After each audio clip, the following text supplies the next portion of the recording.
Good day everyone, John from the Worship Portal here, and this is a deep dive into my Multitracks template that I just released. And a welcome back to my stream setup. I haven't used this in quite some time, but we're going to use it today so I can show you guys some of the ins and outs and some of the special stuff that you can do with the Multitracks template. Now, the plan today is not to show you absolutely everything that the template has to offer, but to at least show you just some of the important pieces that you might need to know that'll help you craft your songs. Now, as we jump over to Logic, I want to let you know just a few of the initial details that you're going to need to know as you start using this template. Firstly, you're going to see that there are a few tracks that we do not use in this particular song. For example, the electric piano, the pulsing synth, the sub bass, and the electric clean. We don't use those in this particular song, but they do work. They have been set up, and I hope that as we go through each track, I'll give you a little bit of an example as to what that sounds like. One of the other things you will need to do is tweak some of the EQ of these tracks. So you can find that on the mixer window, and this is where you can see all of them. You will need to tweak them on something that is audio related, like your acoustic guitar is not my acoustic guitar and is a different microphone and all that kind of stuff. So you will need to tweak that a little bit, but these provide you some sort of wide brush strokes to get you pretty close and in the ballpark. Now, there is a little bit of automation set. Automation, if you don't know, is when you change the parameters of some of the tracks. For example, I use it to change the volume to sort of fade stuff in and out. And how you can see that is you go back to your main window, you hit A. That will bring up the automation window. You see I have the pad automating down a little bit in this sort of pullback chorus, and as well as a couple instruments fading out toward the end. To get rid of this so you can really use it, all you have to do is just click on these little nodes, they're called, to get rid of them. So you just double click, there's also one at the start. Double click, there you go. And that's gone away. Now you can do whatever you want with the audio, turn it up and down. If you leave those turned on, what'll happen is as you change the volume of that track, it'll jump back to what the automation thinks it will be. So definitely take those out as you begin to use this. Now, something else pretty important to know are the reverbs. Let's get out of the automation window. Let's go back to the mixer. So what you'll see here onto some of these tracks are bus 4 and 6. These are the reverbs that I have set up. And if we go over to bus 4 and bus 6, you'll see that bus 4 is our verb short and bus 6 is our verb long. So depending what you want to do with that particular track, that'll be important to know. Oh, and of course, you just turn them up here, either here in the mixer or over here on the actual track itself. Okay, what else do you need to know? You also need to know about panning. Panning is pretty important to create a nice wide mix. Panning you'll find actually right here. It's these little knobs. You see this one's panned to the right 20%. If we go to the acoustic guitars, which are here, they're panned a little to the left and a little to the right. So panning is really important. If you're not in the mixer window and you're in the record window, the panning is right here. And then the only other thing to really know are the arrangements. So as you can see up top, I have, vamp going into the bridge 1, bridge 2, chorus, interlude, chorus. These actually allow you to kind of drag these around and make wide changes. So pretty handy to have set up. So definitely you'll need to tweak those and edit those for whatever song you are doing. And I think that should be all the basics. What I'm going to do is I'm going to try to keep this kind of short, and I'm going to go track by track and just show you some details or something that's pretty important to know about that track. All right, let's start at the top with the click. Now I call these my beat boops. So let's solo. That's just this little S right here. Now these beat boops, real easy. Right, so when you're doing your track, all you have to do is create a MIDI, what do they call it? Create a MIDI region, sorry. And then you just go in here, you draw them in. By default, it's usually set to the pencil tool, but you can change it there, which means you can just hold down Command and you can draw in whichever tone you prefer. I like to sort of match it to the song. So these beeps and boops are in the key of F. And that's pretty much the click. What you see I do is I create one or two bars of them, and then I just repeat it for the whole song. The way that you repeat it is, for example, it'll look like this when you first do it. If you hover your mouse along the bottom, that will actually extend your window. If you put it on the top, it'll loop it, right? So I just loop it for the whole song. So there we go. All right, now the second track, as you can see, is called the cues. So let's solo the cues. Now, if you've never used multitracks before at church or anywhere else, cues might not make sense to you, but they're very helpful. What they are is it's just a voice telling you what part of the song you're going into and then a count off into that. So let's give it a quick listen. Bridge 1, 2, 3, 4. So these are the click and cues that these two sounds, the click and the cues, are from the new pack that I just released that you will get as a download with this Multitracks pack. So let's head to Finder, and these are my clicks, my cues. Sorry, so you'll see I have them numbered off here. 1, 2, 3, 4. They're supposed to be very short and very sharp because they have to cut through the mix and they have to sort of be short enough that you can add a bunch together. But I also throw in a bunch of things that'll help you out. So like Acapella, all in. Big ending. All the way to breakdown. Breakdowns. Hold it out. Instrumental. Just the drums, things like this, just to help you kind of craft your multitracks a little bit more, to tell your band or whoever might be listening where exactly things are going. Now, to use these, it's really, really easy. All you do is just drag them in. So let's say, for example, let's get rid of the cues that I did here, but this is going into a bridge 1. So let's jump back to that and let's find bridge 1. You always do it the bar before, drag it in, make sure it's on the beat. So that's bridge 1. And then we've already said bridge 1 is on the first beat. So then we need 2, 3, 4. So let me zoom in a little. Just zoom in a little so I can see the numbers. See, there's 2, there's 3, there's 4. Let's jump in. So it'll say bridge 1, 2,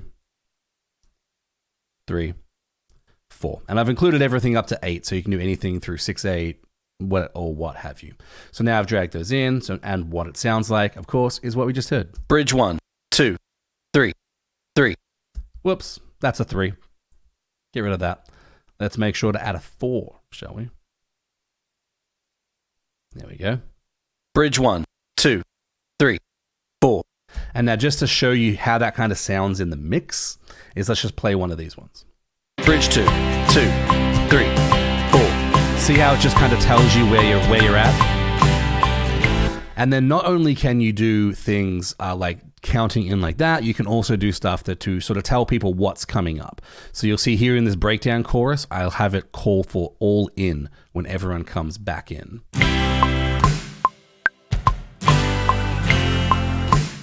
All in. See, so it can be pretty handy to have that kind of stuff. So I've added, I don't even know how many, like 50 or something cues for you to use in your tracks. Click and drag, real easy to use. All right, now the drums. The drums and the percussion I set up pretty easily so you can just solo or mute them and it gets rid of all of them. The drums, all you have to do is create that MIDI region, go into it and just type it in as you would, any other MIDI editor. Now, the one kind of tricky thing about using just stock plugins and sounds is to get a great drum sound. And I think we got pretty close here. We've got that big verby snare. We've got a nice kind of punchy kick.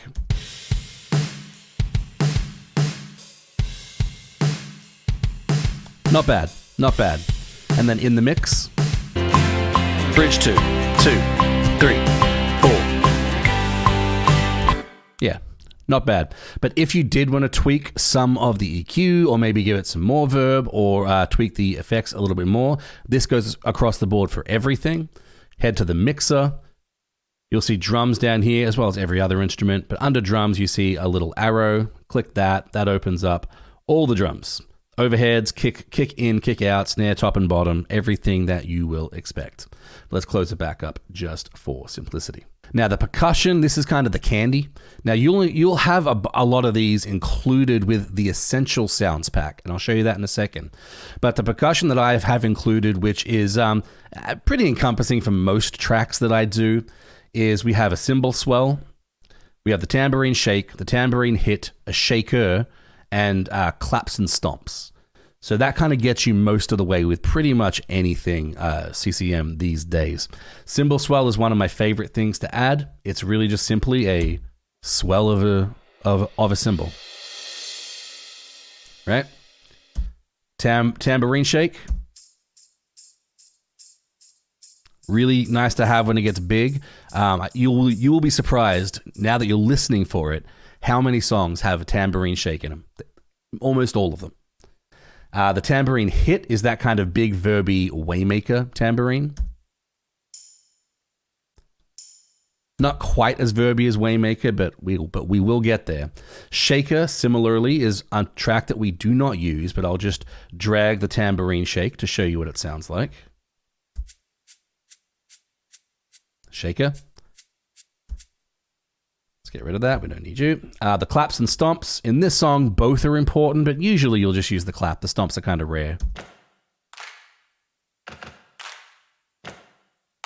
Now, those stomps might not seem very fat to you, but for this particular song, we actually pulled them back and really took a lot of the low end out because they were competing with the kick for this template. But what I also have for you are the Essential Sounds pack that I just mentioned. Now, Essential Sounds, similarly to click and cues, what that does is the Essential Sounds gives you 20 of all the sounds that I use in my tracks. For example, you have the cymbal swell. Give it a sec.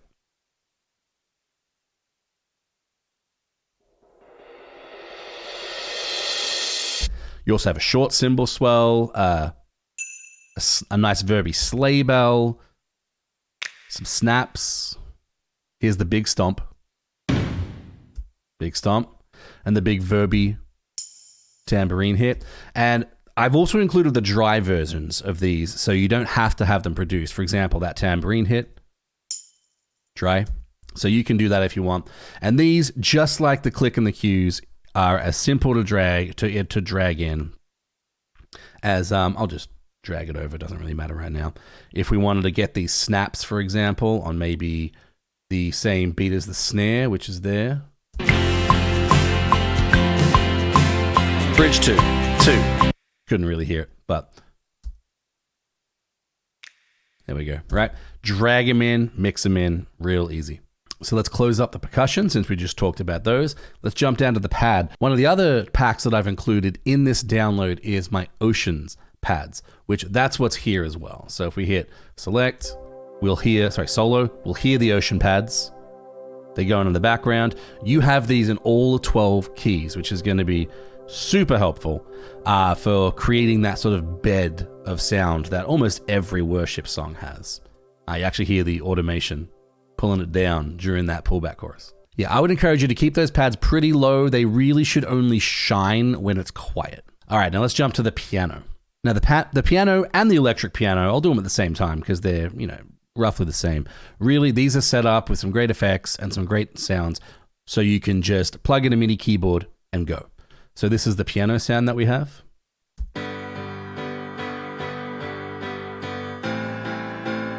And if we wanted to listen to the electric piano, like I said, I'll just copy that down there because we don't have one right now, but now let's bring it up an octave because that's a little low.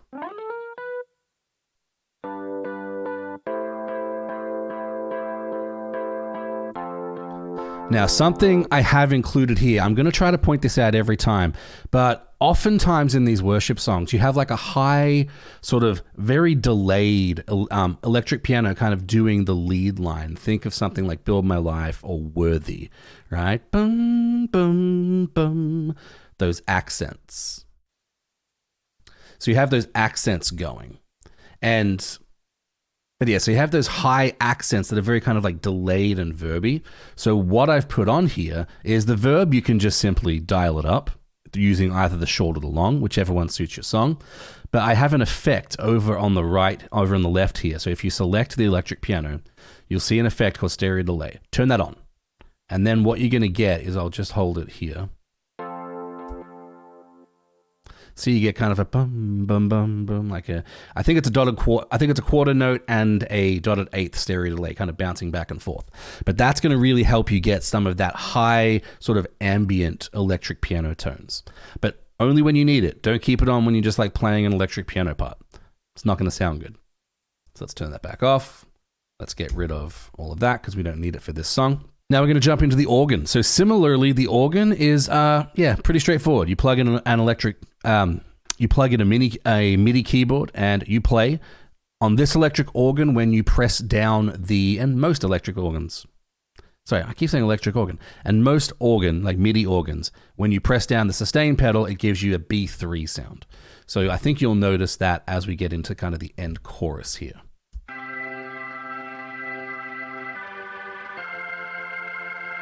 You get that? That kind of Hammond.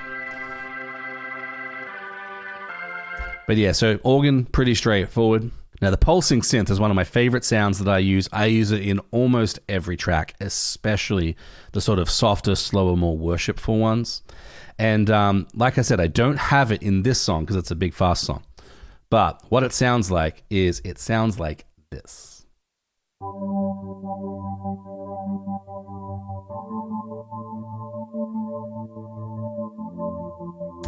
And what that is it's a pad basically with a tremolo effect, as you can see on the left.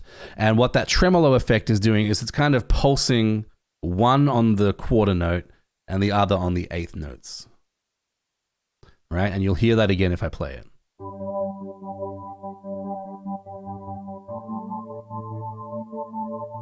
Right? And I've used it on so many of my tracks. Actually, one of my more popular tracks on social media, TikTok and whatnot for the sounds is the It As Well track. And that's where I first used this sound. Love this sound, just don't need it for this particular song. The next one down is the sharp synth. Now, this is sort of when you want something to cut through and provide almost a bit of percussive synth. This is really nice. So the sharp synth sounds like this. You hear it kind of going back and forth. If you're wearing headphones, that is. Now, you may ask, how do I do that? How do I customize that? I don't want everything to be like bum, bum, bum, bum, bum, bum, bum, bum, bum. You may not want that. So the way you do that is you jump into the ARP. Now, the ARP, sometimes it's hidden behind the help, is this green one up here. Now, this ARP, you see, so this is setting it to go 1, 2, right? So really simple. You can change that to be whatever you want. It'll change the actual synth itself, as well as the rate. Like if we took this up to a 16th note, you'll now see it sounds faster. Or if you wanted to go slower, let's turn it down to a quarter note. Right, so the ARP is where you can make, it's the arpeggiator.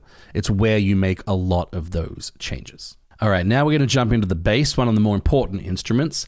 There is a lack of great bass sounds in Logic, but there is one that's pretty good. I think this is called Stinger bass. Yes, Stinger bass on the side. And this is a pretty decent bass sound. So let me show you what it sounds like. Now, does it sound 1000% like a real bass? No. Doesn't even sound as good as the MIDI bass I usually use, which is Easy Bass. But when it's in a mix, it's not bad.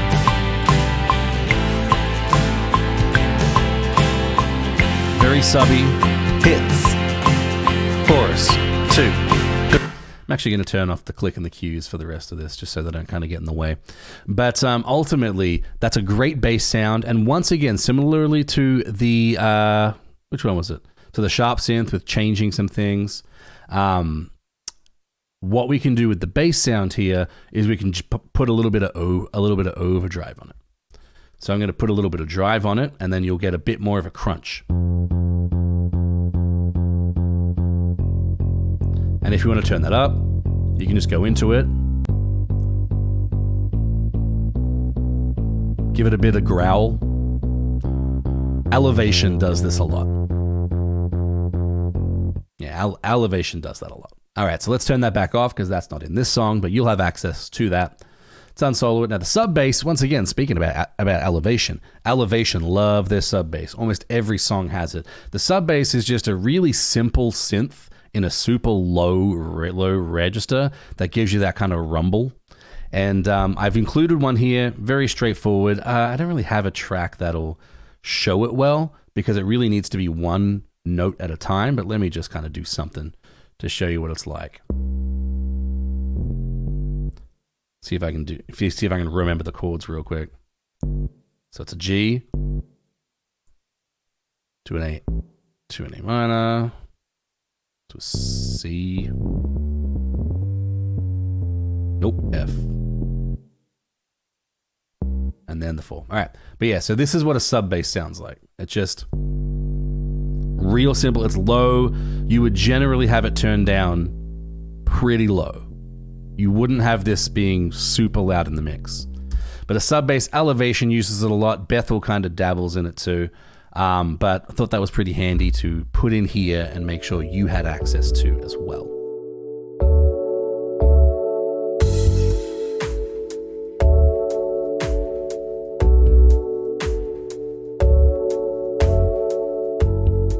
And now we're getting into the live instruments. It gets a little hairy here, but it's like I said, we painted with some wide brushes. So let's get out of this. Let's unsolo. Let's delete that because we don't need you. Mute you back up. Now the acoustic guitars, I'm always going to recommend recording 2 acoustics. Even if not like in this song. This song, we have one acoustic doing the main rhythm, the other acoustic doing kind of an accent. But in your tracks, if you just have one acoustic, I'm always going to recommend that you record something twice. Try and play it exactly the same both times and record the first one into acoustic 1, the second one into acoustic 2. The reason you want to do that is it provides this nice wide stereo feel of warmth for the acoustic, right? But in this song, we have them panned, one to the left, one to the right, and it sounds like this.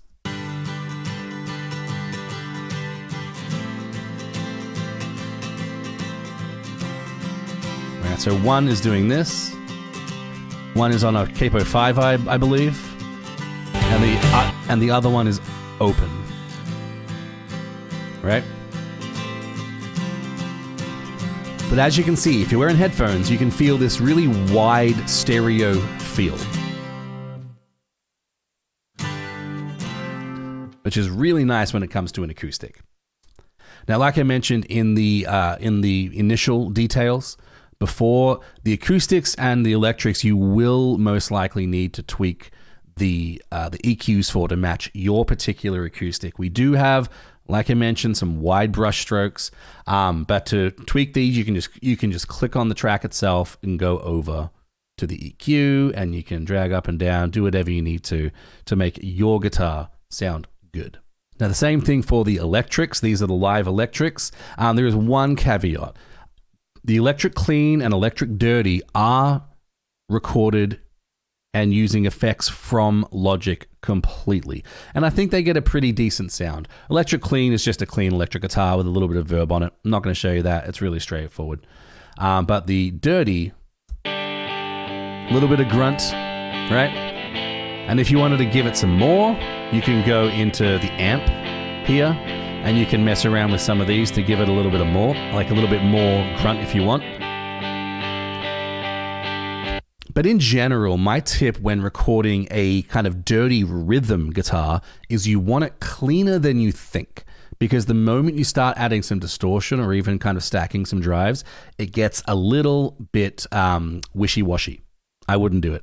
Keep it a little cleaner than you think. And then this is where that caveat I mentioned was. There really is not a good electric lead tone. I tried for probably a couple of days. To not straight, but a couple of days I was trying to get a decent lead tone and I just couldn't. So what we've provided you, which I think is also pretty helpful, is we've provided you with a track that you can record your pedal board or Helix or what have you into that'll still give you a good sound. So this lead tone is actually from my Helix, but we do have a compressor and some EQ to make sure it blends in with the mix pretty well. And this is what that sounds like.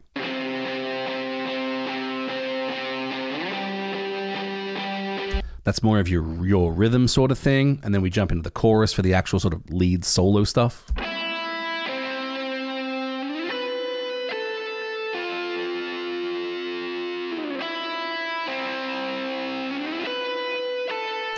All right, so that should get you pretty close with that. Now, the last thing I want to do is show you what this all sounds like together and kind of some of the effects that you can get by using this template. So let's jump into it. Let's start at the bridge and head out.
Nice. Yeah, very happy with how that came out. I do have to thank Mr. Jay Lalamia of Songbird Audio, who helped me with some of the fine details of this, especially on the drums. He did a great job on those. I'll try to link him down in the description.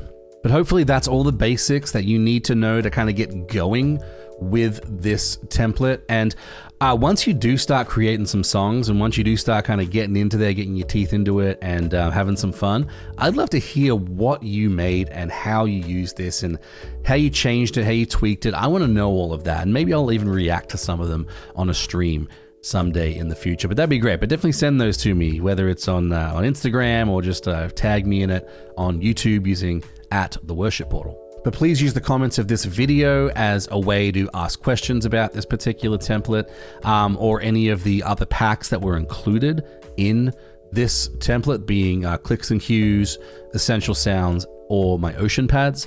And have a great rest of the day.